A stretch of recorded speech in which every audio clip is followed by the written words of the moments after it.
I am Dr. Anand Balasubramanian. I am consultant neurosurgeon at Yashoda Hospital. I head the department of neurosurgery here and I specialize in brain tumor surgery, movement disorder surgery, image guided surgery and minimal invasive endoscopic surgeries. Today, the topic for discussion is going to be on brain tumors.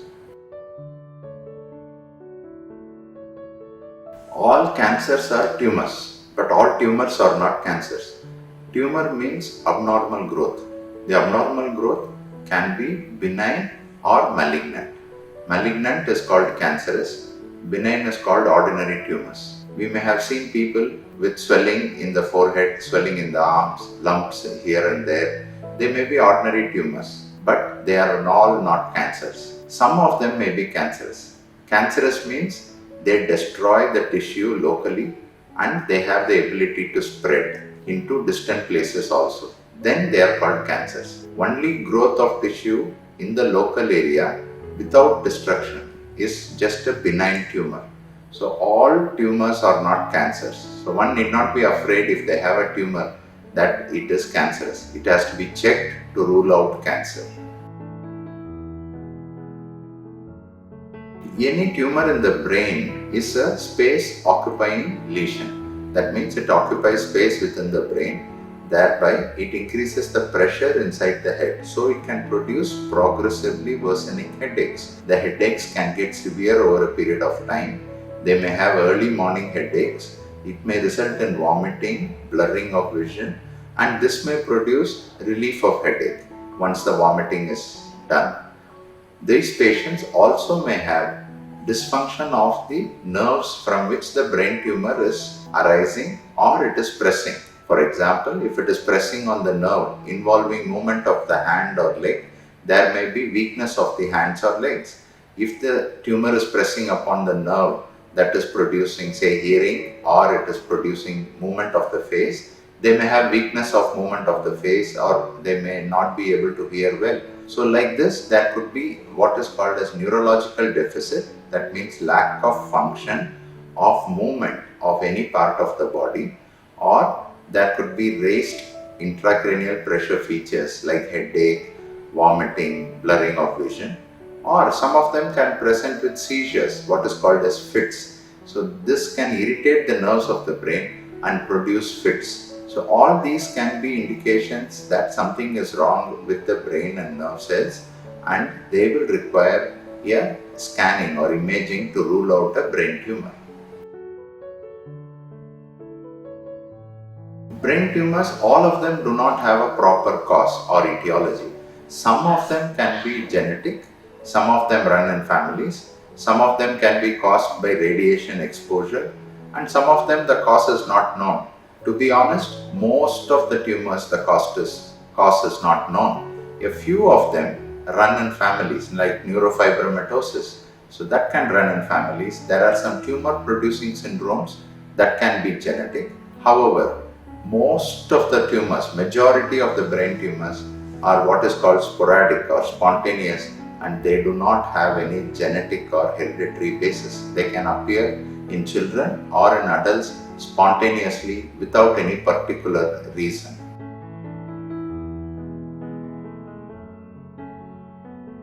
Now, once brain tumor is diagnosed, which normally is diagnosed using a scan, which is either a CT scan or currently the advanced imaging technique called MRI, magnetic resonance imaging. So this diagnoses for us with certainty that there is a tumor inside the brain. Now, once this has been diagnosed, there are multiple options for treatment. First, based upon the location and characteristic it shows on the scan, we may make a very decent guess that it looks benign or it is likely to be cancerous, that is malignant. If it is a benign tumor and if it is a small tumor, size not more than 3 centimeters, nowadays there are non-surgical treatments that are available to prevent it from growing further. That is called radiosurgery. This means that we give focused amounts of radiation very specific to the margins of the tumor without radiating the surrounding normal brain or neural structures. So this technology is called radiosurgery. You might have heard of gamma knife, X knife, cyber knife. These are all various machines with which we can deliver the radiosurgery technique. So this is called stereotactic radiosurgery or stereotactic radiotherapy, based upon in how many settings the radiation is given. So this is considered a non-surgical form of treatment, and this can be done without any cut of the patient with a knife. With this, the tumors may even disappear or may remain under control for a long period of time without growing. Sometimes tumors which are benign can be observed over a period of time if they are very small. All tumors may not require surgery and all tumors may not require radiation.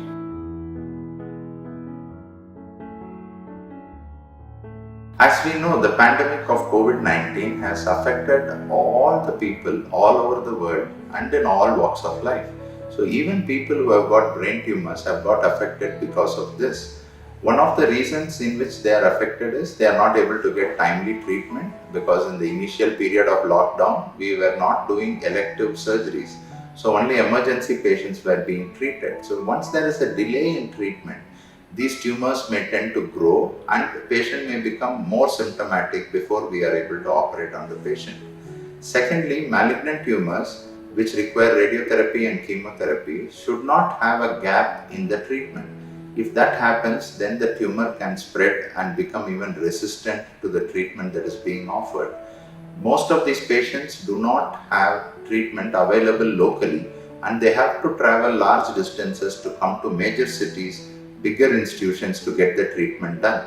Because of their inability to travel, lack of transportation and the situation of lockdown, some of them may be denied the ideal treatment that has to be given for these disastrous tumors. So yes, COVID-19 does affect these patients. However, if you have access to a good hospital setup, we are treating all malignant patients, all cancerous patients without any delay, irrespective of COVID-19 status, so that they don't get disrupted in their road to recovery.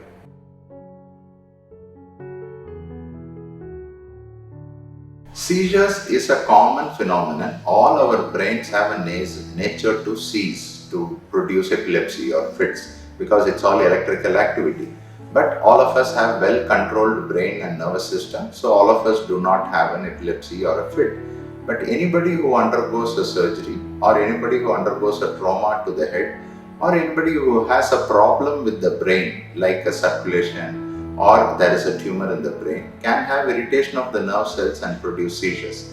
And these seizures are usually easily controlled with medication, and they have to be continued even after the surgery is done. When we do surgery and when we operate on the brain, the scar tissue that forms also can contribute to seizures. So this has to be controlled with medication for at least an extended period of time, varying between 6 months to 2 years, to control the seizures.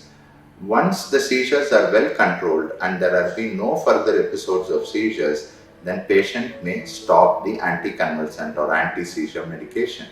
Physiotherapy in the form of exercises for that parts of the body which has been affected because of the tumor or because of the surgery for tumor.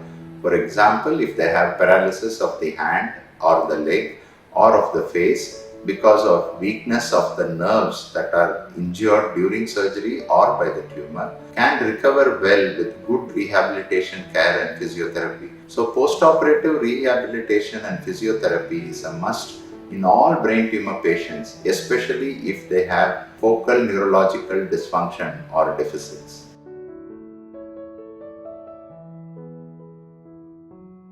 Brain tumor surgery recovery, it takes hardly a few days. Nowadays, surgery is done and the very next day, patient should be conscious, alert, able to eat his own food and able to go to the toilet and take care of their own activities. And the moment they are discharged and sent back home, which normally happens within a week of the operation, they should be able to take care of their daily needs and activities at home.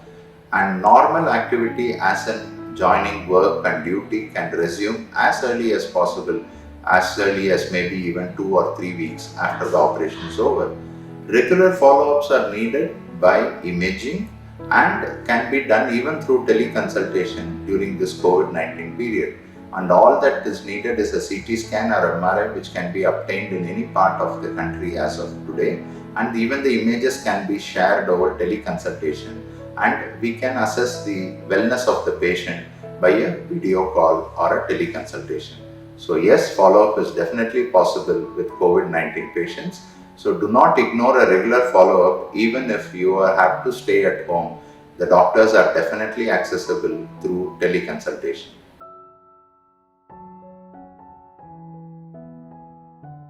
The course of treatment always involves removing the abnormal tissue or controlling the abnormal tissue with radiation, providing least harm to the cells surrounding.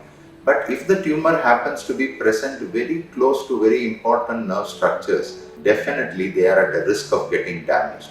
While operating, we take care not to damage the surrounding nerves by using various techniques like intraoperative monitoring with electrophysiological guidance, mapping. We use fluorescence technology to differentiate tumor from normal brain. We use intraoperative imaging with ultrasound or MRI to make sure that we have removed only the tumor and not damaged the normal tissue. So normal tissue surrounding the brain in which the tumor is buried is definitely at risk of undergoing any harm with surgery or with radiation. To prevent that, good imaging, good monitoring is both required, and good knowledge by the handling surgeon or radiation therapist to limit the damage to the surrounding structures is very essential. Even if some damage does happen because of minimal trauma, they can be reversed easily with good rehabilitation and physiotherapy, thereby maintaining a good quality of life for all these patients. So brain tumors are not to be afraid of. Thankfully, they are not the common tumors in the body. Of all the tumors in the body, brain tumors form only 1 or 2% of tumors. However, those patients who do get brain tumors, it's not the end of the road for them. Modern technology is advanced so well that they can be treated safely, effectively, and the patient can continue to have a prolonged good quality of life, longer progression-free survival, and improved overall survival by timely treatment, regular follow-ups, and having detailed discussions with the doctor regarding the prognosis of the disease. So brain tumor is something which you have to be aware of, which you have to check that you don't have. One thing that we can do to limit our exposure to external radiation as much as possible, especially with mobile phones usage, there could be a risk of brain tumors. So though it has not been proven or it has been shown in studies, however, limiting our exposure to radiation, limiting our exposure to cell phone talk, the use of radio longer than usual should be avoided so that we can prevent ourselves from damaging our brain cells. So brain tumor can be treated. Please be aware of brain tumors and don't be afraid of it, and please follow up regularly if you have a tumor and if you have got treated, to make sure that you stay safe and stay healthy for longer.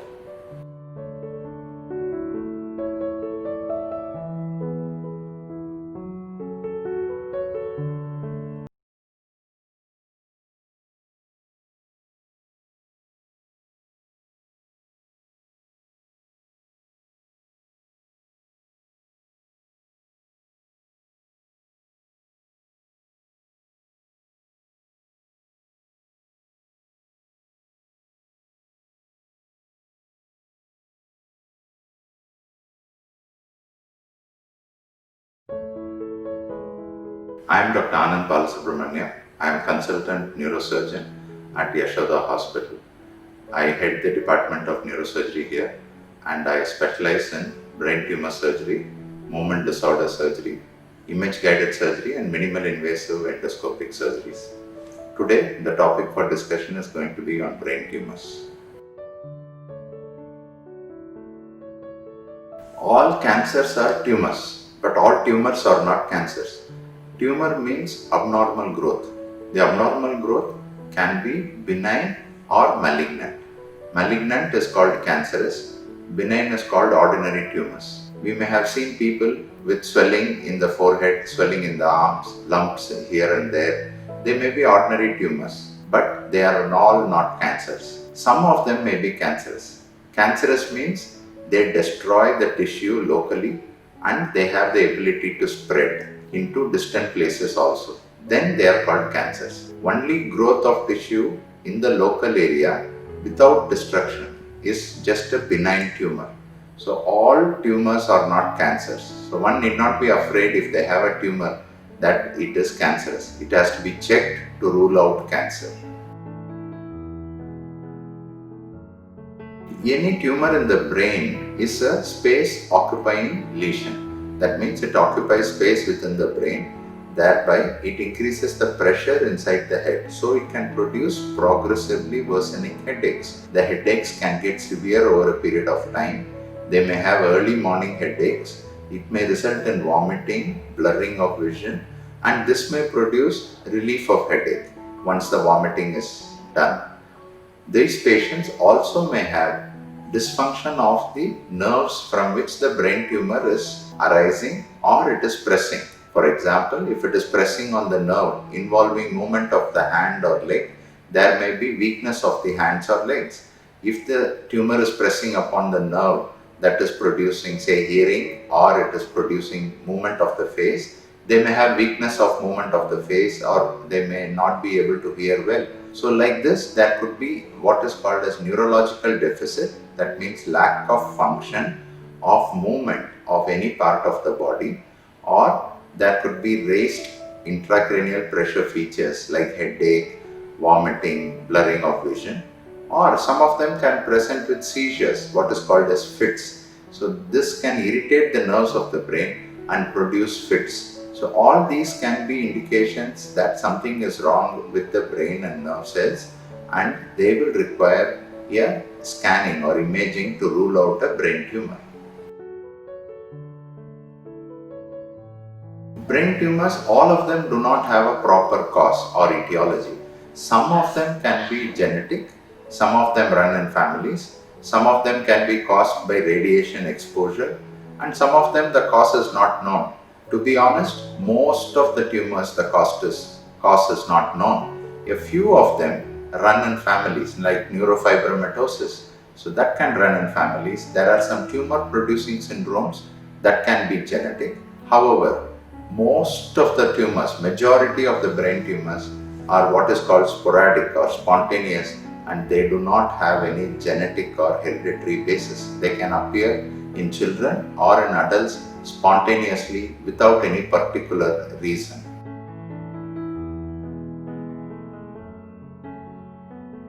Now, once brain tumor is diagnosed, which normally is diagnosed using a scan, which is either a CT scan or currently the advanced imaging technique called MRI, magnetic resonance imaging. So this diagnoses for us with certainty that there is a tumor inside the brain. Now, once this has been diagnosed, there are multiple options for treatment. First, based upon the location and characteristic it shows on the scan, we may make a very decent guess that it looks benign or it is likely to be cancerous, that is malignant. If it is a benign tumor and if it is a small tumor, size not more than 3 centimeters, nowadays there are non-surgical treatments that are available to prevent it from growing further. That is called radiosurgery. This means that we give focused amounts of radiation very specific to the margins of the tumor without radiating the surrounding normal brain or neural structures. So this technology is called radiosurgery. You might have heard of gamma knife, X knife, cyber knife. These are all various machines with which we can deliver the radiosurgery technique. So this is called stereotactic radiosurgery or stereotactic radiotherapy, based upon in how many settings the radiation is given. So this is considered a non-surgical form of treatment, and this can be done without any cut of the patient with a knife. With this, the tumors may even disappear or may remain under control for a long period of time without growing. Sometimes tumors which are benign can be observed over a period of time if they are very small. All tumors may not require surgery and all tumors may not require radiation.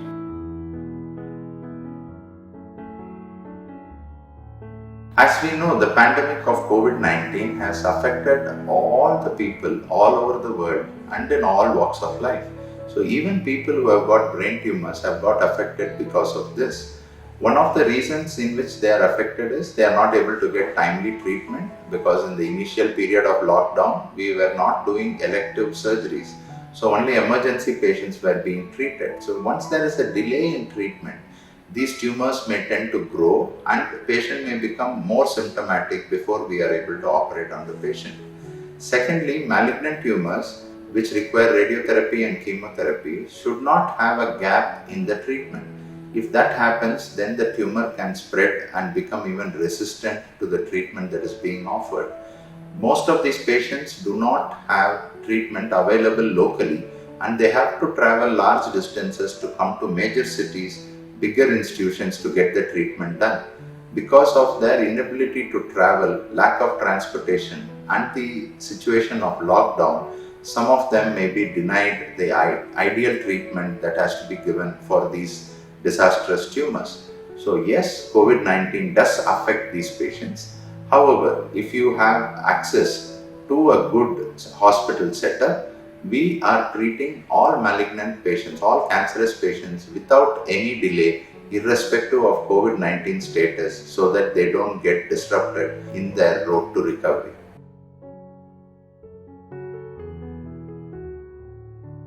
Seizures is a common phenomenon. All our brains have a nature to seize, to produce epilepsy or fits, because it's all electrical activity. But all of us have well controlled brain and nervous system, so all of us do not have an epilepsy or a fit. But anybody who undergoes a surgery, or anybody who undergoes a trauma to the head, or anybody who has a problem with the brain, like a circulation, or there is a tumor in the brain, can have irritation of the nerve cells and produce seizures. And these seizures are usually easily controlled with medication, and they have to be continued even after the surgery is done. When we do surgery and when we operate on the brain, the scar tissue that forms also can contribute to seizures. So this has to be controlled with medication for at least an extended period of time, varying between 6 months to 2 years, to control the seizures. Once the seizures are well controlled and there have been no further episodes of seizures, then patient may stop the anticonvulsant or anti-seizure medication. Physiotherapy in the form of exercises for that parts of the body which has been affected because of the tumor or because of the surgery for tumor. For example, if they have paralysis of the hand or the leg or of the face, because of weakness of the nerves that are injured during surgery or by the tumor, can recover well with good rehabilitation care and physiotherapy. So post-operative rehabilitation and physiotherapy is a must in all brain tumor patients, especially if they have focal neurological dysfunction or deficits.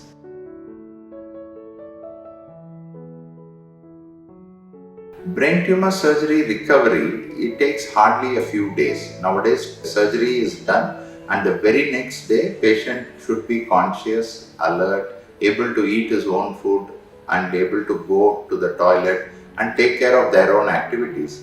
And the moment they are discharged and sent back home, which normally happens within a week of the operation, they should be able to take care of their daily needs and activities at home. And normal activity as in joining work and duty can resume as early as possible, as early as maybe even 2 or 3 weeks after the operation is over. Regular follow-ups are needed by imaging and can be done even through teleconsultation during this COVID-19 period. And all that is needed is a CT scan or MRI, which can be obtained in any part of the country as of today. And even the images can be shared over teleconsultation, and we can assess the wellness of the patient by a video call or a teleconsultation. So yes, follow-up is definitely possible with COVID-19 patients. So do not ignore a regular follow-up even if you have to stay at home. The doctors are definitely accessible through teleconsultation.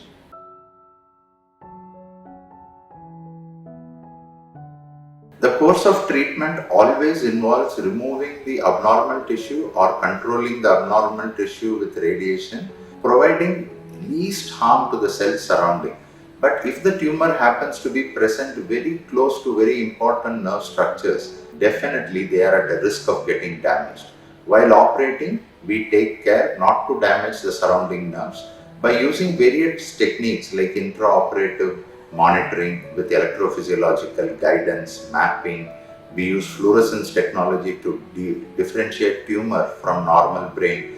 We use intraoperative imaging with ultrasound or MRI to make sure that we have removed only the tumor and not damaged the normal tissue. So, normal tissue surrounding the brain in which the tumor is buried is definitely at risk of undergoing any harm with surgery or with radiation. To prevent that, good imaging, good monitoring is both required, and good knowledge by the handling surgeon or radiation therapist to limit the damage to the surrounding structures is very essential.